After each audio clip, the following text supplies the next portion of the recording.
जोहार साथियों, नमस्कार सभी को। मैं आज आप लोगों के समक्ष कुछ बातों को रखने जा रहा हूँ, जो कि महत्वपूर्ण सबसे बड़ी बात ये है कि जैसे ही छठ पूजा के बाद कोर्ट रीओपन होगी, हम लोग सारे तैयारी में अभी लगे हुए हैं और वहाँ पुरजोर तरीके से एक बार पुनः दिल्ली में जाकर के मैं तैयारी शुरू कर दूंगा। और सारी चीज़ें, जैसे अभी कुछ लोग जो चयनित हुए हैं 1 to 5 में, उनको हटाना है, कुछ नए लोग हैं उनको जोड़ना है, और फिर हमें डेट लेकर के जल्द से जल्द हेयरिंग करना है। इन सारी चीज़ों पर हम अपनी बातों को यहाँ पे रखने के लिए आए हुए हैं। इन सारी चीज़ों के लिए लेकर के हम तैयारी भी अभी कर रहे हैं, अभी से लग गए हैं, सारी तैयारी जारी है। जिस प्रकार से अभी नवंबर महीने में, अभी तो फिर अक्टूबर भर तो छुट्टी ही चल रही है। नवंबर महीने के फर्स्ट वीक में, पहली सप्ताह में उम्मीद है हम लोगों को कि हमारा हियरिंग लग जाएगा। और हम लोग किस प्रकार से उसका तैयारी मतलब करें, चीज़ों को रखें, ताकि फर्स्ट हियरिंग में ही हम सरकार को नोटिस करा पाएँ। इन सारे मैटर पर एडवोकेट के साथ मैंने मंत्रणा किया है, और उन सारी बातों को लेकर के जो जो तैयारियां मुझे करना है, मैं पूरा लगभग कर चुका हूं। कुछ चीज़ें बाकी है, वो मैं पुनः सारा चीज़ तैयार करके वहां एक बार मैं उपस्थित हो जाऊंगा सुप्रीम कोर्ट में। और उम्मीद करता हूं अभी जितने लोग हमारे साथ नए कुछ जुड़ रहे हैं और जो लोग जुड़ना चाहते हैं, उनके पास अभी समय है, मौका है, अवसर है, वो जुड़ सकते हैं, कोई दिक्कत नहीं है। लेकिन जिन साथी का हो गया अभी 1 to 5 के इसमें सिलेक्शन हो गया, उनके लिए शुभकामना है। वो उनका नाम मैं वहाँ से हटवाऊंगा, क्योंकि पिटिशनरशिप में आप सरकार में रह करके आप सरकार के विरुद्ध नहीं लड़ सकते हैं। हो सकता है उससे आपको कुछ समस्या उत्पन्न ना हो जाए, इसलिए वहां से मैं हटवाऊंगा। और उसके बावजूद भी अगर किन्हीं को किसी प्रकार का कोई दिक्कत या कोई कठिनाई होती है, तो मैं फिर उन्हें फ्री ऑफ कॉस्ट, बिना किसी चार्ज का मैं जोड़ूंगा, ये मैं आश्वासन देता हूँ। क्योंकि अभी हमारे पास 5-6 लोगों का जानकारी आया है, जिन्होंने मुझे बताया कि हाँ, मेरा जो है सिलेक्शन 1 to 5 में हो गया है इस बार रिवाइज रिजल्ट में।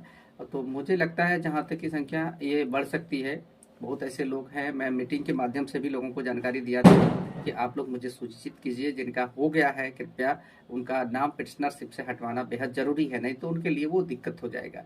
हमारे लिए भी कुछ दिक्कत की समस्याएं उत्पन्न हो सकती है, भविष्य में हो जाए। इसलिए मैं चाहता हूँ कि वो चीज़ें अभी ही मैं क्लियर कर लूँ, और उसके बाद जो है आगे हमारे डेट वेट जो लगेगा उसमें हेयरिंग होगा, उसमें किसी प्रकार की कोई बाधा उत्पन्न नहीं हो। चलिए, तो आगे मैं ये कहना चाहता हूँ कि ये सरकार की गलत नीति का मुंहतोड़ जवाब हम लोग सुप्रीम कोर्ट के माध्यम से देने के लिए तैयार हैं।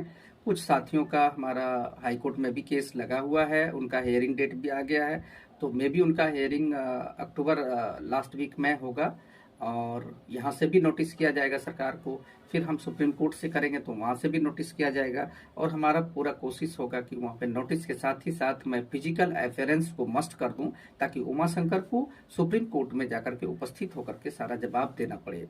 इसलिए मैं फिजिकल एफेरेंस का प्रे करवाऊंगा एडवोकेट से। उस चीज़ों को मैं मेंशन किया हूँ। ये बार बार इन लोगों ने हाई कोर्ट और सुप्रीम कोर्ट के ऑर्डर को डिनाई करने का ये जो प्लानिंग रखा है, बार बार ये करता भी है, डिनाई भी करता है, अवॉइड भी करता है, कोर्ट के ऑर्डर को हल्के में लेता है। इसलिए ताकि मैं इस बात पर जोर दिलवा दूं कि फिजिकल अपीयरेंस हो जाए, ताकि पदाधिकारी को थोड़ा सा डर हो जाए, और जरूरत पड़े तो ऐसे पदाधिकारियों को दंडित भी करने का काम किया जाना चाहिए। मेरे ख्याल से जो न्यायालय के आदेश का अवहेलना करता है, ऐसे पदाधिकारी को चिन्हित करके कोर्ट दंडित भी करे, मैं इनसे आग्रह करवाऊंगा।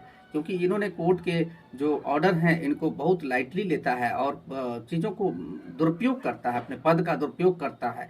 ऑर्डर जो हम लोगों पर एप्लीकेबल नहीं था, उस ऑर्डर को हम लोगों के ऊपर थोपा गया बाय जेबरन, जो कि उससे कोई ताल्लुकात नहीं था। हम लोग उस मैटर में पार्टी भी नहीं थे, प्रदीप कुमार मैटर में, वो राजस्थान का मैटर था, लेकिन हम लोगों के ऊपर ला करके उसको इम्पोज कर दिया गया और उस गलत तरीके से उसको इम्प्लीमेंट कर दिया गया। और हमारे जो ये जितने सेलेक्टेड साथी लोग थे, सभी सेलेक्टेड बंधु जितने हमारे थे, जिसको ये उम्मीद था कि हमें नियुक्ति पत्र मिलेगा, अब हमारा जो है जीवन में उजाला आएगा, खुशियां आएगा घर परिवार में। जो खुशी का माहौल था वो सभी दुर्गा पूजा के पहले से ही ये सभी जो है मातम में तब्दील हो गया, और ये एक सोची समझी साजिश के तहत किया गया। और मैं कहना चाहता हूँ साथियों, मैं जो पदाधिकारी ऐसा गलत किया है उसे सजा जरूर दिलाऊंगा। मैं दावे के साथ कहता हूँ, अगर मेरी नियुक्ति हो भी जाती है, नहीं भी होती है, तब भी मैं उसे नहीं छोड़ूंगा। इन्होंने इसके गलत नीति के कारण हमारे 4 साथी अपने जान गंवा दिए। जरा सा भी इनको किसी इस तरह का परवाह नहीं है। ये लोग अपने मनमाने तरीके से कुछ भी कर बैठते हैं। जो चयनित थे वो बाहर हो गए, एकाएक उन्होंने सुसाइड कर लिया। इसका भी सदमा मुझे हमेशा जो है अंदर से झकझोर रहा है, और मुझे उम्मीद है कि उनको, उनके परिवार वाले को भी मैं न्याय दिलाऊंगा। अगर हम सबको न्याय मिल जाता है, इसके बाद मैं उस पर काम करूंगा। जो हमारे 4 साथी जान गंवाए हैं, ऐसे पदाधिकारी को चिन्हित करके उस पर मानहानि का केस करवाया जाएगा उनके परिवार वालों से, और हम लोग जहां तक होगा सभी सहयोग करेंगे और उसको दंडित करने का काम करेंगे।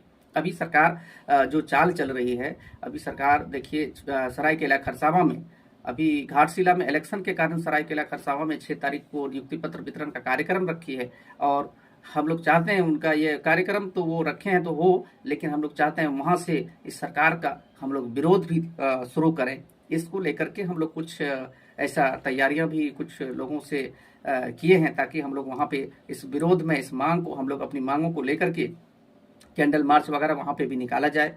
वहां पे भी हम लोग अपनी बात को रखेंगे, मीडिया के सामने रखेंगे, और एक आंदोलन भी करेंगे, एक फिजिकल प्रोटेस्ट भी करेंगे। कोशिश कर रहे हैं, अगर ये संभावनाएं हमारी पॉसिबिलिटी अगर बनती है तो हम लोग इस चीज़ों को करेंगे। अभी बातचीत चल रही है और ऐसा होना भी चाहिए, क्योंकि सरकार की चाल है कि सिर्फ अपना कुर्सी बचाओ, अपना कुर्सी कैसे हमारा बचे रहे, हम किस प्रकार से सत्ता में बने रहे, और बाकी हमारा पढ़े लिखे युवा, हमारी जनता कैसी भी परिस्थिति में रहे, कुछ भी रहे, मर जाए जिंदा रहे, इससे कोई मतलब नहीं है सरकार को, जो कि एक अच्छे सरकार का ये संकेत नहीं है।